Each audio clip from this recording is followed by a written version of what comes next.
Welcome back to another episode of Bitfinex Talks. I'm your host, Ricardo Martinez. Today, I am here with Seraphim, who is the DeFi expansionist for the Lido DAO. Seraphim, thank you for coming on the show. How are you this afternoon? Hey, I'm great. How about you? Doing good, thank you. I'm really happy to have you on Bitfinex Talks today because I wanted to talk to you about Lido. I understand that when Ethereum's merge went down, it was a huge success, but Lido was kind of born out of a necessity to address some issues, I guess you could say, with Ethereum staking. Can you kind of go over how Lido was born and the conditions which spawned the Lido protocol? Sure, yeah. So, basically before Shapella, what we had is a situation where you could not unstake your ETH once you staked it. You had to wait all the way till this particular update to do it. And some guys figured, why not create a liquid version of that staked ETH so you could kind of sell it in case you don't want to have it anymore and not wait all the way to the update. And kind of that's how Lido was born. It was born from a necessity for people to be able to sell their staked ETH while at the same time preserving the decentralization ethos, because at the time, most people don't remember, it was completely dominated by centralized exchanges like Binance, Kraken, Coinbase. And that was an attempt to take away power from them. So, yeah. But I guess your question is, how does that change now? Yeah, well, that's going to be a follow-up question. But one question I wanted to ask is, like, during that time, before the Shapella upgrade, and you couldn't actually unstake your ETH, how were you guys at Lido dealing with, like, when people use the staked ETH token on DeFi and, like, say they lose it in a trade or something, if that ETH doesn't move, like how would the staked ETH like represent the ETH that was lost, like to a different platform, I guess? Do you mean cases when, oh, you mean when staked ETH was sent to like the wrong address or like just burned or something? Well, no, I mean, like, let's say I was on like a DEX and making a trade and like I lost my balance. I made a bad trade. That staked ETH now belongs to that platform, right? So like what happens to the physical ETH that was like, or I mean, not physical ETH, but the actual ETH that was staked in Lido? Well, I would imagine it's still in the Lido protocol. It's being used by node operators to validate the blockchain still. So staked ETH is just like an IOU on that ETH, which stays there regardless of who has it at the time. Okay, so if like the other owner came like after the Shapella upgrade, like the new owner of the staked ETH, they could redeem that ETH like as the original owner would have been able to do? Oh yeah. So it's just you basically get staked ETH as a claim on that ETH. So yeah, if you before Shapella you took someone's staked ETH, and then after Shapella you would use that staked ETH to get the first guy's ETH back. So yeah. Nice. Okay, and then how does that change now that the Shapella upgrade happened? Like, how does the Lido protocol change? So actually adoption increased by a lot. People started staking much more than we expected. The reason is, well, I think a couple of reasons, but the battle tested nature of Lido is great. We implemented withdrawals, which means you can unstake, right? And on like almost the same day, Celsius decided to withdraw 800 million bucks worth of ETH. They did it in, I think, one transaction that was really successful. So it just battle tested the withdrawal pretty well. So people got comfortable with that. Also, your investment profile is much more predictable, because before you didn't know, are you going to see your ETH in 2 years or like 1 year? And now you know you can withdraw it pretty much in a matter of days. So it's just much more predictable. So people started to stake a lot more, and price volatility decreased as well. Because before you would have staked ETH trading at like a couple of basis points discounts during volatility, and now it's like a really good arbitrage to just buy it cheap because you can easily withdraw. You know. I was a little surprised actually. After the Shapella upgrade, people were predicting that there was going to be a massive withdrawal of staked ETH, and what we actually saw was that it increased, like you said. Do you think that's because institutional investors pay for staking their ETH, knowing that they could get back like whenever they wanted now? I think so. I think the more kind of risk-averse people and OG whales that have lots of ETH lying around there just started to get more comfortable knowing that they can withdraw especially with Celsius doing it, they're like, okay, now I can do it too for sure. So I think that's definitely what led to it. Okay, cool. During our spaces, you mentioned Lido version 2. Can you speak about that a little bit for us? Yeah, so LIDO V2 was implemented alongside the withdrawals. So LIDO V2 is basically the withdrawal feature, and also the staking router. The staking router allows you to sort of create different logic for node operators within Lido. So it's like you can have different modules, and each module can have a different set of node operators or a different logic by which they operate. So, for example, you can have a module that has DVT, or a module where you can have the same kind of bonding stuff you have with Rocket Pool within Lido, or you can have NFT gated community within that module. So you can kind of have different logic for node operation, but the most important thing is that it allows thousands of new node operators to potentially join Lido instead of the current 29 node operators. Like if I wanted to run my own node, like what like threshold is there for me to like enter as a node operator? Well, at the moment, it would have to be a DAO vote. So you would have to have like the bar is very high. You have to be able to manage lots of ETH with sufficient uptime, not being slashed, being sufficiently geographically. So we're trying to take away, the DAO is trying to diversify away from America and Europe for regulatory reasons as well, just in case. Not running ideally on cloud, I believe, is one of the criteria. So now it's pretty strict. We're hoping down the line you'll be able to join almost permissionlessly, pretty much, with let's say a bond of some sort. You could just join without. If I met those criteria currently and I wanted to become a node operator, like what do I have to do? Like make an application with the DAO or something like that? Yeah, there's an application form. I would advise to speak to the node operator team. Easy is leading it, but generally, once you fill it out, it goes to the DAO. And actually, we just had a wave of onboarding right now. We're adding at least 2 new guys. We had like 114 or 40 applications or something. So it goes. Okay, yeah, that was going to be my question: is have you seen a lot of demand for this?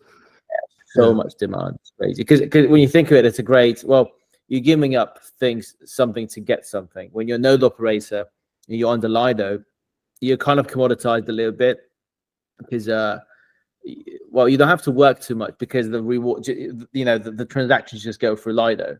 But it does commoditize you as a node operator in a way. So it's a kind of a trade-off. But lots of people like the fact that we can capture more rewards than other protocols. So it's a good idea to join the Lido protocol because of that. So we had lots of applications. Cool. And then like you mentioned that you wanted to become like kind of a permissionless thing. Like what's the roadmap to reach that point? Yeah, so at the moment we have test nets with SSV and OBOL about DVT. So to allow people to kind of, well, DVT is like it's not necessarily allowing permissionlessness per se as the only thing, but it's important. So we're having test nets there. There's a couple of modules that are being experimented on where you have like a bonding requirement. So it's just basically test net at the moment on different modules. I think within a year we can launch some of these modules and allow people to kind of just start to onboard them. But I think thousands of node operators, that's a 2 to 3 year time horizon. Once you have all these different node operators, like how is that's obviously going to improve the resiliency of Lido. What other advantages will it give the protocol? Sense of security will increase, I guess. If you have a module run by DVT where there's essentially a multi-sig, one node operator can't screw everyone up. It has to be done by everyone. I think that's one thing. Then just being in line with the ethos of Ethereum is important as well. Because yeah, there's been concerns obviously about Lidos being too large or Lidos being too predominant, and we're trying to address this by decentralizing and stuff. Yeah. Okay. So like basically in the Bitcoin world, in proof of work mining world, people complain about the mining pools being like too centralized. So you guys are receiving a similar criticism for being too large as one of the largest staking pools?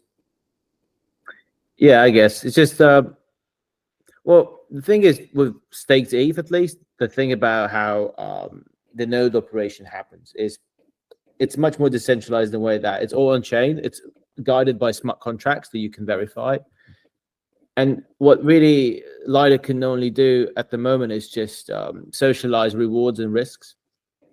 It can't at the moment say these transactions we don't like, we're gonna ban them. You have to have all the node operators collude together, which they can do outside of LIDO. Nothing stops them, right? Yeah.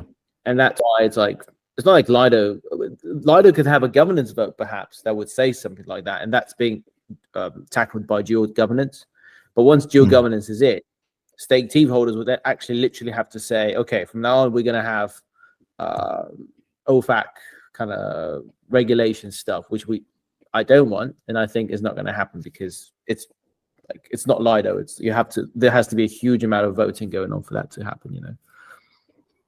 Okay. Yeah, no, that was going to be a question that I was going to ask is like, to me, it seems like censoring certain transactions is undesirable in terms of decentralization. So I was going to ask if that's like a desired thing in your point of view. No, I mean, there's, so I don't think it is desirable. And I think the moves done through permissionlessness is also to address that basically. So if you have many node operators and some of them are in countries that, let's say outside of the United States, which don't have to follow the rules of the United States, that makes it more likely that these transactions will come through. No, it's not as it's not like it's black and white. Obviously, some of some Lido node operators, for example, we use MEV Boost, which is done by Flashbots, which has a policy around these things, but still the overarching idea is basically to have as decentralized a node operator set as possible, to have decentralized number of relayers as well that transmit transactions, a bunch of things that will not lead to a situation where something gets censored just on the basis of some rules. Okay, cool. Earlier today, when we were speaking in the spaces, you were discussing some of the concerns that institutional investors had, and I wanted to kind of get into that a little bit. First of all, can you tell us like what concerns these investors have as far as using decentralized liquid staking like Lido? Yeah, I think it's there's broad points about just DeFi in general that is hard for them to grasp. Smart contract risk, where's the yield coming from? Is it some Ponzi-nomics of some sort? So it takes a long time to get there to explain. That's one thing. Okay. I feel like Lido is best positioned for it because what they really like is the liquidity. They like that it's battle tested and that you have high rewards. And I think Lido could actually be probably, if the one protocol is able to penetrate institutional stuff, is basically Lido. Protocol specific stuff, I guess, is some brought up dual governance. The idea that Lido token holders could vote on something that staked ETH holders would not like, and that's also being tackled in the coming months. But generally, I mean, the idea of like rules around staking at the moment and regulations is like non-existent. Really, there is no, there are no rules at the moment, basically. But still, lots of these institutions do hold Bitcoin or Ethereum, right? Even though they are permissionless assets and don't censor transactions in some form, right? So clearly, we can find a middle ground with a lot of these guys, just even though like a happy medium. Yeah. So Yeah, okay. that's what we're trying to not sell ourselves, but at the same time try to promote DeFi and permissionlessness through institutions. That's probably the next biggest market for DeFi. Yeah, no, that makes sense. I want to get back to something you actually just mentioned between the Lido token holders making decisions in the DAO that staked ETH holders may not approve of. I wanted to know, like, how were the Lido tokens distributed, and aren't most like staked ETH holders Lido token holders as well? I think a lot of them. So at least the guys. So there's a bunch of VCs, there's a bunch of angels, there's a bunch of community people involved. As far as I'm concerned, most guys have Lido tokens, substantial amounts, do stake as well.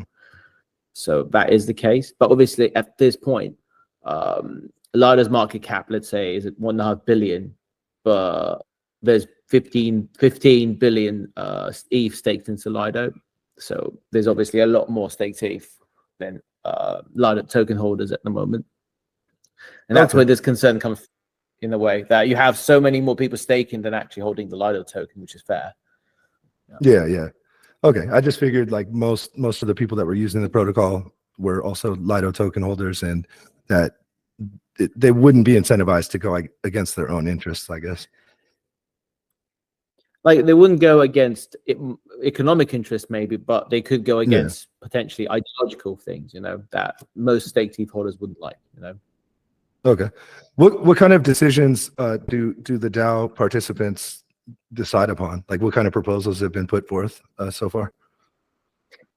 Yeah, a couple. I think LIDO V2, DAO vote, like huge updates, allocation of rewards to committees, stuff like a reward share agreement. So like something that we could potentially do with Bitfinex, for example, is you provide staked ETH as a service to your wallet clients and we share rewards. And that could be done on a DAO basis. That's because it was voted on, for example. Yeah, stuff like that, basically. Creating some stuff is delegated. There's committees for a bunch of things, like allocating rewards, for example, is actually allocated to a committee doing that. But essentially, what's nice about Lido is all the governance is actually on chain. There isn't a snapshot of vote and an off-chain vote for a multi-sig. It's actually on chain, built by Aragon. So we at Lido and Aragon built something together that would make it completely on chain. So it's different from any other, I think, protocol out there, especially OST protocol. You are obviously like a participant in the DAO. You work as part of the team in the DAO. How do people join the DAO? How do they become participants? Like if I wanted to get involved in the Lido project, how would I do so?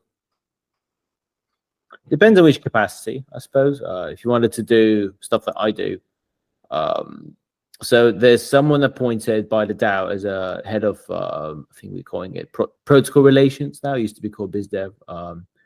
And from there, it's kind of like a subcommittee in a way. And you just ping that person and say, can I contribute to something like that? And it's kind of it's not really like a proper employment contract. It's more like there's certain deliverables, some ideas some initiatives you want to push, and you can kind of join in a way.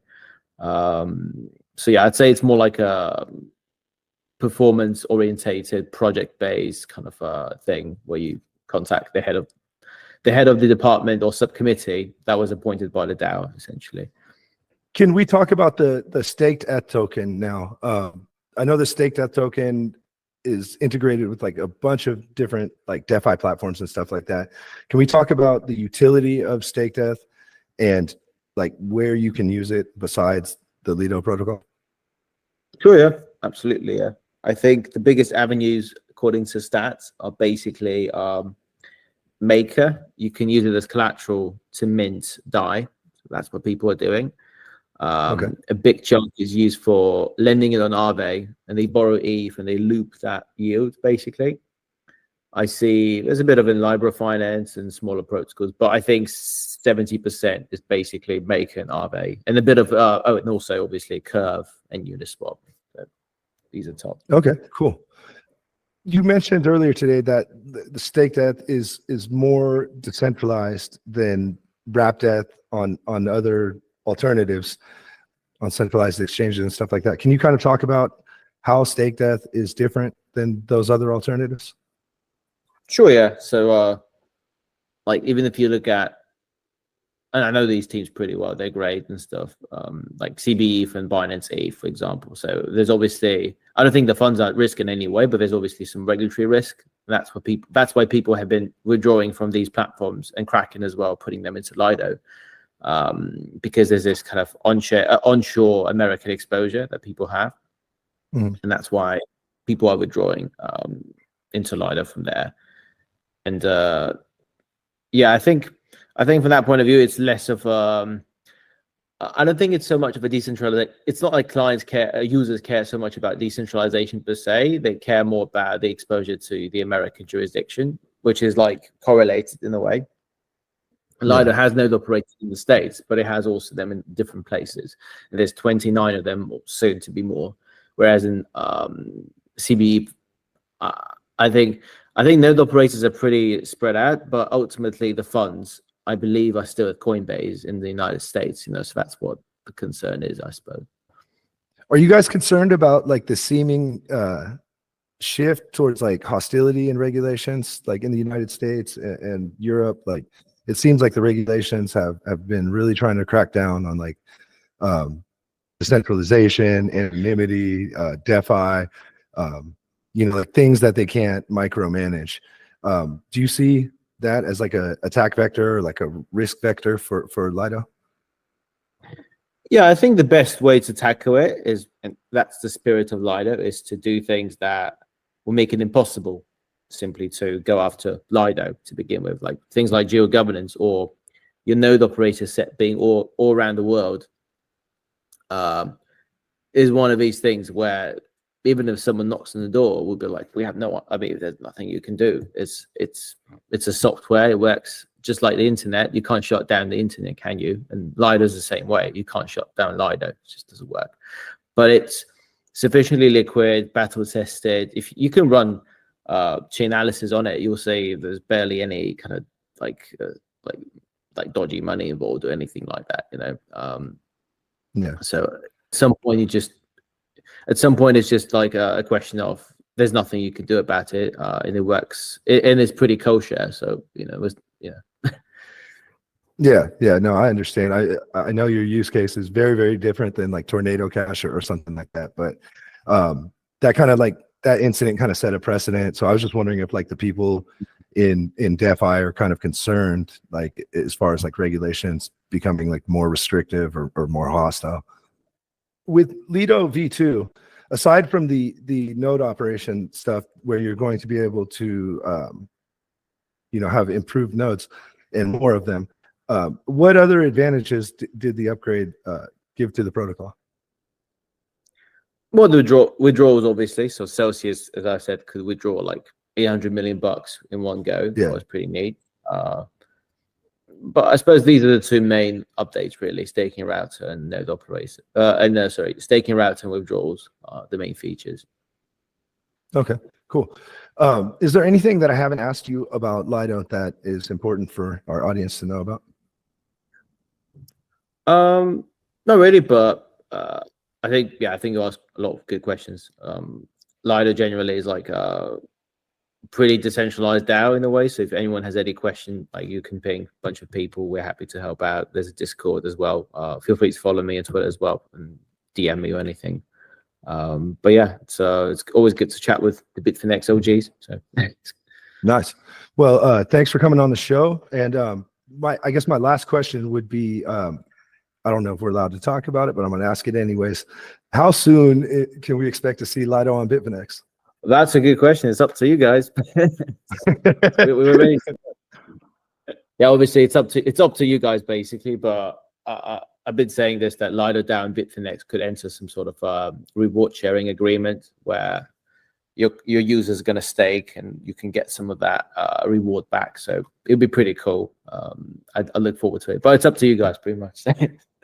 Yeah, I mean, I'm not the guy that makes that decision, but it sounds exciting. And thank you so much for coming on the show. You mentioned that you had social media, Discord, that kind of thing. Can you give it out, that information, so our audience can follow you if they'd like to? Sure, yeah. Lido, you can find at Lido Finance on Twitter. Me, you can find under MacroMate8. That's my handle. So feel free to ping me. Okay, cool. And if I wanted to start staking my ETH, how do I do it? Do I use MetaMask or? Yeah, you go on Lido.fi and then you connect to your wallet essentially and just stake straight away. You earn rewards straight away, basically. It's quite neat. Well, it was a pleasure interviewing you, and thanks for coming on the show. Thanks, man. Go see you soon.